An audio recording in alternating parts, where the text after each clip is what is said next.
자, 여러분 안녕하세요. 강아지 상담소 윤쌤입니다.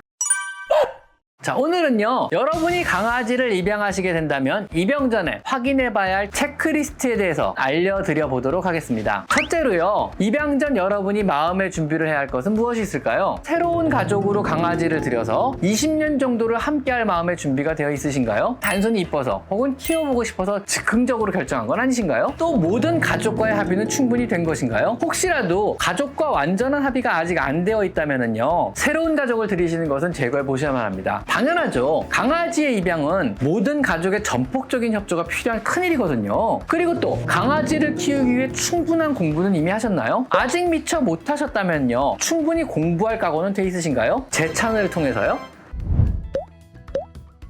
새로운 생명을 키운다는 일은요, 많은 공부를 수반합니다. 여러분이 모르는 지식으로 인한 피해는요, 강아지가 받게 된다는 걸 꼭 명심하셔야만 합니다. 강아지는요, 어느 때라도 아플 수 있으며 아플 때 적절히 치료를 해주셔야 한다는 걸 이해하시지요? 절대로 강아지는 저절로 병이 낫지 않습니다. 여러분이 시간과 정성과 비용을 들여서 치료를 반드시 해줘야만 하는 겁니다. 오랜 시간을 함께 하다 보면은요, 건강하고 좋은 순간들도 있지만은요, 때로는요, 아프고 힘든 순간들도 온다는 걸 꼭 명심하셔야만 합니다. 강아지의 입양으로 인해 앞으로 들어갈 경제적인 부담을 짊어질 능력과 또 책임은 있으신가요? 강아지를 키운다는 것은요, 경제적인 문제를 동반하게 됩니다. 여기에는요, 사료 비용, 또 예방접종에 따른 비용, 패드 등의 소모품 비용과 아플 때 의료비 등 생각보다 많은 비용이 들어갈 수도 있습니다. 거기에 따른 경제적인 계획은요, 반드시 세워져 있어야만 하는 겁니다. 또 시간을 내어 운동시키고 놀아주고 산책을 다닐 수는 있으신가요? 혹시 강아지를 키우시기에 너무 바쁘시진 않으신가요? 하루 종일 같이 있을 수는 없겠지만 퇴근 후 시간을 내어 놀아주고 산책을 다니는 강아지와의 상호 교류를 해줄 시간은 매일 내주셔야 한다는 건 알고 계시는 거죠? 지금까지 입양 전에 자신의 마음에 대해서 체크해 보셨다면요,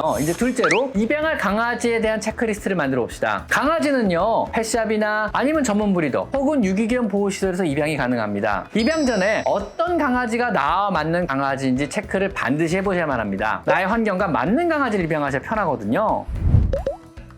첫 번째로요, 태어난 지 8주는 넘었는지 확인을 해보셔야만 합니다. 최소한 8주는 넘어야 어느 정도 건강한 상태로 사료를 먹고 활발히 움직이며 다닐 수가 있습니다. 가장 좋은 것은요, 8주령까지 엄마와 함께 형제들과 함께 있는 상태입니다. 8주령까지 엄마의 젖을 먹는다면요, 육체적으로도 정신적으로도 또 행동학적으로 문제가 없는 건강한 강아지일 가능성이 높으며, 형제들과 8주령까지 함께 있었다면요, 형제들과 물고 놀면서 사회와 교육 과정을 습득할 수가 있습니다. 다음 두 번째, 활달하며 행복해 보이고 여러분과 눈을 잘 맞추고 여러분에게 긍정적으로 반응을 보이나요? 어린 강아지의 성격을 우리가 바로 파악할 수는 없습니다. 더구나 커서 나타날 성격까지는 파악이 거의 불가능하죠. 이건 점을 쳐야 되는 거잖아요. 하지만은요, 우리가 선을 보거나 혹은 소개팅에 나가서 간단한 질문 몇 가지로도 상대방의 성품을 어느 정도 파악이 가능하듯이 강아지가 나에게 하는 반응을 보면서 어느 정도는 파악이 가능합니다. 겁이 많아 여러분의 손짓에 쉽게 움츠려 든다면은요, 소심한 성격에 친해지기 힘든 타입일 수도 있습니다. 다음 세 번째로요, 강아지가 상냥하고 부침성이 있는지 확인해 보셔야 합니다. 간혹 지나치게 활달하여 으르렁거리며 물면서 노는 아이들도 있습니다. 공격성이라고 보기엔 너무 작고 귀여워서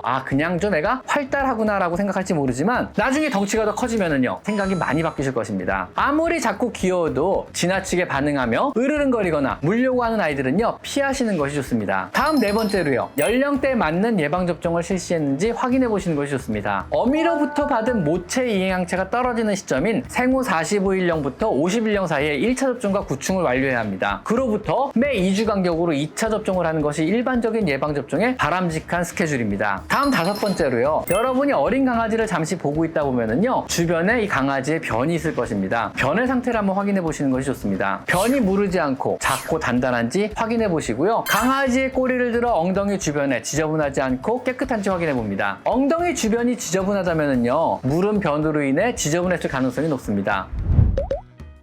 다음 여섯 번째로요, 눈이 맑고 눈곱은 끼지 않았는지 확인해 봅니다. 몸이 아프거나 열이 있다면은요, 눈곱이 많이 끼게 됩니다. 노란 눈곱이 있다거나 불투명한 흰색 눈곱이 있다면은요, 어딘가 아픈 아이일 가능성이 있으므로 피하는 것이 좋습니다. 다음 일곱 번째로요, 귀가 지저분하진 않은지 혹은 코에 콧물의 흔적은 없는지 확인해 보시는 것이 좋습니다. 어린 강아지가 귀지가 낀다면은요, 귀진드기가 있거나 귀병이 있을 가능성이 있으며, 코 주변에 콧물 흔적이 있다면요, 어딘가 아픈 것일 수가 있습니다. 다음 여덟 번째로요, 털은 깨끗하고 윤기가 나는지 확인해 확인해 봅니다. 이것은 피부병의 유무를 보는 굉장히 주요한 방법입니다. 각질을 동반하진 않는지 꼭 체크하시고 관절 부근이나 뒤끝에 각질을 동반한 붉은색의 피부의 흔적이 있다면요, 옴 같은 기생충성 질환일 수도 있으며 부분적인 탈모가 있다면요, 링원 같은 곰팡이성 질환에 걸린 걸 수도 있습니다. 다음 9번째로요, 기침을 하거나 호흡이 고르지 않은지도 살펴보셔야 합니다. 어린 강아지가 흔하게 걸리는 호흡기 질환에 걸리게 되면요, 뛰거나 흥분하면 기침을 하거나 쉽게 헉헉거리며 호흡이 불안정해집니다. 이것은 잘 살펴보시는 것이 좋습니다. 다음 10번째로요, 반드시 계약서를 꼼꼼하게 살펴봅니다. 입양시 계약서에 소비자 기본법 시행령 8조 3항에 따른 내용이 기재되어 있는지 확인을 해보셔야 합니다. 소비자 분쟁 해결 기준에 따르면요, 15일 이내 반려견이 사망하면요, 같은 종류의 반려견을 받거나 환급받을 수 있도록 권고하고 있습니다. 또한 입양 직후 동물에게 건강상의 문제가 생기면요, 판매업체에서 치료한 후에 소비자에게 돌려주어야 한다는 규정도 있는데요. 그러나 건강상의 문제가 생긴 경우에 처리 방법에 있어서 배상 제외 질병이 있다거나 혹은 지정병원을 정해서 치료해야 한다는 내용이 포함되어 있다면요, 배상 책임을 지지 않을 가능성이 커서 이때는 굉장히 유의하셔야 됩니다. 그거는 잘못된 내용입니다. 자, 오늘은요, 만약 여러분이 강아지의 입양을 준비 중이시라면요, 입양 전 여러분의 마음가짐을 확인하고 또 입양 시 강아지를 꼼꼼하게 체크할 체크리스트를 한번 알려드려 봤습니다. 자, 오늘은 여기까지 강아지 상담소 윤쌤입니다. 감사합니다.